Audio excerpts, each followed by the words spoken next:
দেখুন ২০২৪ আইপিএল কিন্তু আর দুদিনের অপেক্ষা। তারপরে কিন্তু ঘন্টা বেজে যাবে। কিন্তু এর আগেই কিন্তু বিসিসিআই এই ২০২৬ আইপিএলে কিন্তু অনেকগুলো নিয়ম চালু করেছে। যে নিয়মগুলো কিন্তু প্রত্যেক ক্রিকেটারকেই মানতে হবে।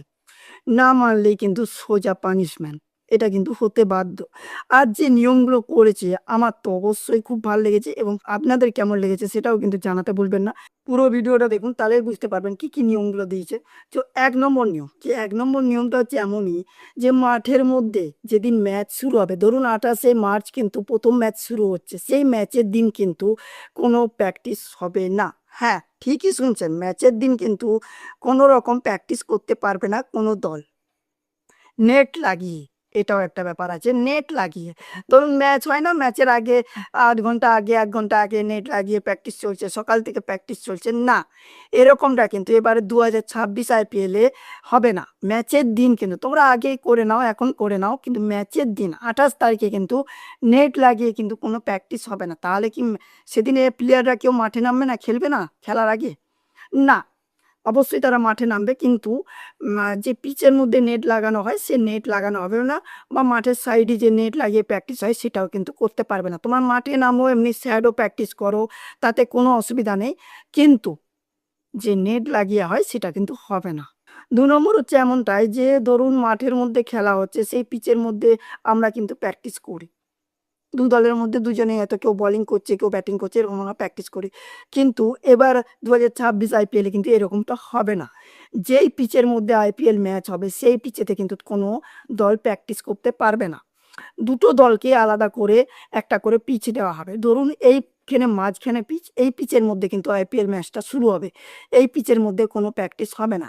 এই পাশে একটা দলকে পিচ দেওয়া হবে, আবার এই পাশেও কিন্তু আরও একটা দলকে পিচ দেওয়া হবে। তারা দুজনেই দুটো জায়গাতে প্র্যাকটিস করবে। কিন্তু সেটা কিন্তু নেট লাগিয়ে নয়। নেট লাগিয়ে কিন্তু তার আগের দিন করতে পারবে, কিন্তু যেদিন ম্যাচ হবে সেদিনে কিন্তু নেট লাগিয়ে প্র্যাকটিস করতে পারবে না। এমনি ওই মাঠের মধ্যে শ্যাডো করে তারা করতে পারে, বল করতে পারে, বোলিংয়ে দেখতে পারে কীরকম পিচ হবে সেটাও দেখতে পারে। ৬ মেরেও তারা বুঝতে পারবে বা গ্রাউন্ড কতটা বড় এবং কীভাবে বল হিট করলে কতদূর যাচ্ছে সমস্ত কিছু। ৩ নম্বর নিয়মটা কিন্তু খুব সুন্দর, যেটা অনেক প্লেয়ার কিন্তু মানেই না। কিন্তু এবার এই ২০২৬ আইপিএলে কিন্তু এরকম মানতেই হবে। না মানলেই কিন্তু সোজা পানিশমেন্ট। তো ৩ নম্বর নিয়মটা হচ্ছে ধরুন আপনি মুম্বাই বা কলকাতার মধ্যে ম্যাচ হচ্ছে। সেই মুম্বাই ম্যাচের মধ্যে মুম্বাইয়ে খেলা হচ্ছে এবং মুম্বাইয়ের প্লেয়াররা হয়তো তারা ম্যাচ শেষ হয়ে গেল, এবার যে যার নিজের মতন করে তাদের ফ্যামিলিকে নিয়ে হয়তো বাড়ি চলে গেল। ঠিক আছে, আজকে তো আর খেলা নেই, কালকে তো আর খেলা নেই, চলো আজকে বাড়ি চলে যাই। এরকমটা করতে পারবে না। প্রত্যেকটা ক্রিকেট দলের জন্যই কিন্তু একটা করে বাস আছে এবং সেই বাসে করেই কিন্তু তারা তাদের টিম হোটেলে, যে হোটেল করা হয়েছে সেই হোটেলেই উঠবে এবং হোটেল থেকেও যখন আসবে তারা বাসে করেই আসবে। যে অনেক আসে না যে বাইরের থেকে, বাড়ির থেকে চলে এলাম নিজের পার্সোনাল গাড়িতে, এসে মাঠে ঢুকে গেলাম, বা মাঠ থেকে আমি বাসে করে টিম বাসে করে যাব না, আমি আমার নিজের পার্সোনাল গাড়ি করে চলে গেলাম, এরকমটা কিন্তু এবার আর হবে না। সেটা বিরাট কোহলির জন্যই হোক, রোহিত শর্মার জন্যই হোক, বা হার্দিক পান্ডিয়ার জন্যই হোক, এরকমটা তারা কিন্তু আর করতে পারবে না। কারণ টিম বাসে করেই আসতে হবে, টিম বাসে করেই যেতে হবে। যে নিয়মটা আমার মনে হয় খুব ভালো এবং এই নিয়মটা করারও কিন্তু কিছু কারণ আছে। পুরো ভিডিওটা দেখুন তাহলেই কিন্তু বুঝতে পারবো। ৪ নম্বর নিয়ম, যে নিয়মটা খুব ভালো লেগেছে। ৪ নম্বর নিয়মটা হচ্ছে এরকমই, যেদিন ম্যাচ হবে সেদিন প্র্যাকটিস হবে। ধরুন আজকে ম্যাচ আছে, আজকে কিন্তু তারা নেট লাগিয়ে প্র্যাকটিস করতে পারবে না। কিন্তু মাঠে তো আসবে প্লেয়াররা এবং তারা নিজেরা শ্যাডো প্র্যাকটিস করবে, বল দিয়ে প্র্যাকটিস করবে, বল করবে, ব্যাট করবে। হয়তো নেটটা লাগাতে পারবে না। কিন্তু সেই দিন কিন্তু তাদের ফ্যামিলির মেম্বারদের মধ্যে কেউ কিন্তু মাঠের মধ্যে ঢুকতে পারবে না। এই নিয়মটা খুব ভালো আমি মনে করি। তাদের স্ত্রী হোক, ছেলে হোক, মেয়ে হোক বা বন্ধু হোক, কোনো প্লেয়ারের কোনো বন্ধু-বান্ধবী কেউ কিন্তু মাঠের মধ্যে ঢুকতে পারবে না। এই নিয়মটা কিন্তু আরও স্ট্রিক্টলি ভাবে করেছে। ধরুন আজকে ম্যাচ আছে এবং তারা প্র্যাকটিস করছে, ২ জন ২ দাইয়ে আ তাদের ২ জনকে পিচ দেওয়া হয়েছে এবং সেই পিচেতে তারা হয়তো মাঠে নেট লাগিয়ে প্র্যাকটিস করছে, বা তা আগের দিনও প্র্যাকটিস করছে। কিন্তু এমনটা হয় না, ধরুন বিরাট কোহলি মাঠে এসছে এবং ঈশান কিষান হয়তো এসে বিরাট কোহলিকে জড়িয়ে ধরছে, হাত মেলাচ্ছে, বা আরও অন্য কোনো প্লেয়ার। আমরা এটা দেখে থাকি প্রত্যেকবার। সেটা আ ইন্ডিয়ার খেলা হোক বা আইপিএল হোক, দেখে থাকি এরকমটা।